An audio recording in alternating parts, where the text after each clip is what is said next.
बिस्मिल्लाहिर्रहमानिर्रहीम। Duncan multiple range test ये एक और पोस्ट हॉक टेस्ट है जो हम एनोवा के बाद परफॉर्म कर सकते हैं। ये जो टेस्ट है ये लीस्ट सिग्निफिकेंस डिफरेंस से डिफरेंट है। दोनों में डिफरेंस क्या है? जो लीस्ट सिग्निफिकेंस डिफरेंस है वहाँ पे हम एक फिक्स वैल्यू मालूम करते हैं और सारे ग्रुप में जो मीन्स का डिफरेंस है वो उसी एक फिक्स वैल्यू से कंपेयर करते हैं।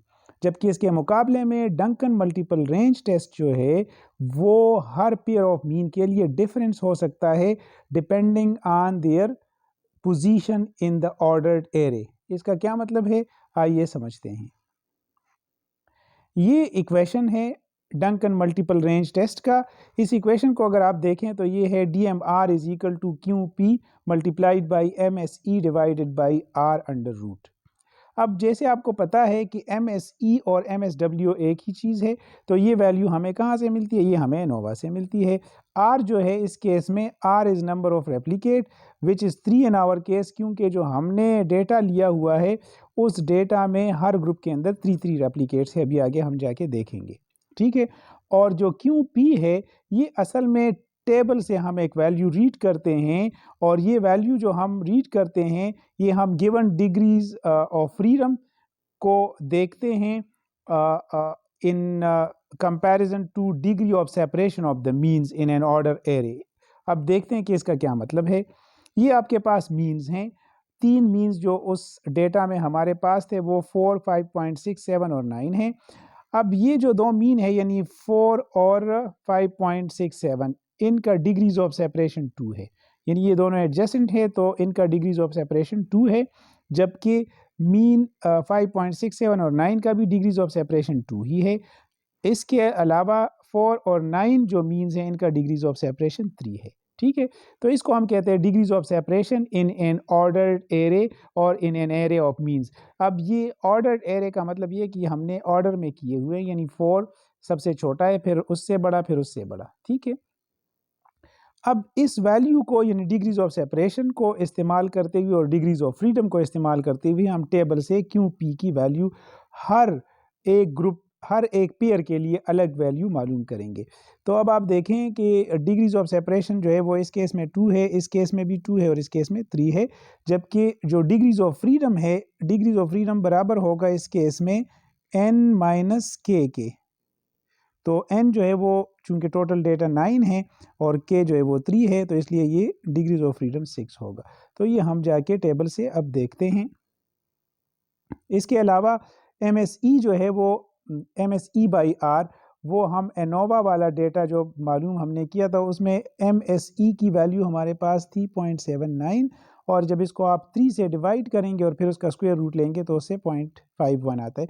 इसका मतलब है यहाँ पे ये पूरा वैल्यू ये स्क्वायर रूट के साथ ये पूरा ये जो है ये हम रिप्लेस कर सकते हैं 0.59 से। QP हम टेबल से रीड करेंगे और फिर दोनों को मल्टीप्लाई करेंगे। तो ये काम करने के बाद जो है हम देख सकते हैं कि हर एक के लिए हमारे पास DMR की वैल्यू आ जाएगी। DMRT यानी डंकन मल्टीपल रेंज टेस्ट की वैल्यू। मीन 1 और मीन 2 यानी ये दोनों मीन्स, इन के लिए डिग्रीज ऑफ सेपरेशन 2 है। इनके लिए अगर QP की वैल्यू हम टेबल से रीड करेंगे तो वो टेबल से वैल्यू आएगी 3.46। ये हम आगे जाके टेबल में आपको दिखाऊंगा मैं।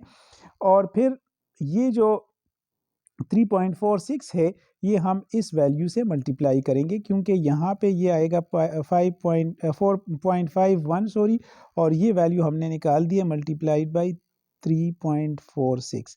तो इन दोनों को जब हम मल्टीप्लाई करेंगे तो DMRT की वैल्यू इसके लिए 1.77 आएगी।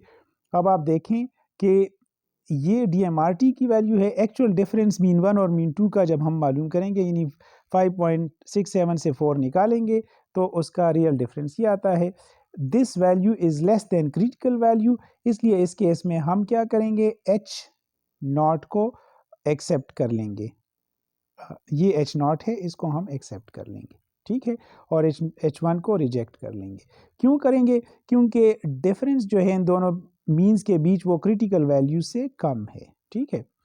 इसी तरह से जो मीन 2 और 3 है, यानी ये मीन और ये मीन 2 और 3 हैं, इनका भी डिग्रीज ऑफ सेपरेशन 2 ही है, तो इनका भी QP वैल्यू वही है और इसीलिए इसकी भी जब हम DMRT की वैल्यू मालूम करेंगे तो वो भी 1.77 ही आएगी, और लेकिन इनका रियल डिफरेंस अगर हम मालूम करेंगे तो वो 3.33 आता है, और ये चूँकि इससे ज़्यादा है क्रिटिकल वैल्यू से, इसलिए इस केस में हम क्या करेंगे, इस केस में हम जो है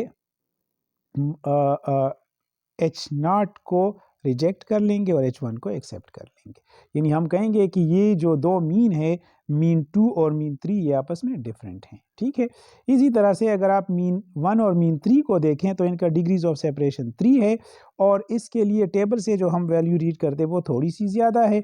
अब इसलिए इनका DMRT भी थोड़ी ज़्यादा है, लेकिन इनका आपस में डिफरेंस भी ज़्यादा है जो 5 है, इसलिए इस केस में भी हम H1 को ही एक्सेप्ट करेंगे और H0 को रिजेक्ट करेंगे, ठीक है। तो ये देखते हैं थोड़ा सा कि टेबल से ये वैल्यू हम कैसे रीड करते हैं। ये आपको दिखाता है, ये देखें आप, डिग्रीज ऑफ सेपरेशन 2 और 3 ये दो हमारे पास है, और ये है आपका डिग्रीज ऑफ फ्रीडम। 2 के लिए, 2 डिग्रीज ऑफ सेपरेशन के लिए ये वैल्यू आती है 3.46, और 3 डिग्रीज ऑफ सेपरेशन के लिए ये वैल्यू आती है 3.586, ठीक है। तो ये वैल्यूज़ जो हैं ये हमने यहाँ पे जो हैं ये वैल्यूज़ हमने यहाँ पे नोट की हुई हैं, जो हमने उधर टेबल से मालूम की, फिर इस फार्मूले की मदद से हमने ये वैल्यूज़ मालूम की DMRT की। डिफरेंस तो हमने सिंपली एक मीन से दूसरे को माइनस किया और फिर उनको कंपेयर किया। अगर डिफरेंस ज़्यादा है, DMRT की वैल्यू कम है, तो हम H1 एक्सेप्ट करेंगे। अगर डिफरेंस कम है और DMRT की वैल्यू ज़्यादा है, तो फिर हम H0 एक्सेप्ट करेंगे। अगर डिफरेंस और DMRT दोनों की वैल्यू एक जैसी है तो फिर भी हम H1 एक्सेप्ट करेंगे, ठीक है। तो उम्मीद है आपको ये बात समझ आ गई होगी। अल्लाह हाफिज़।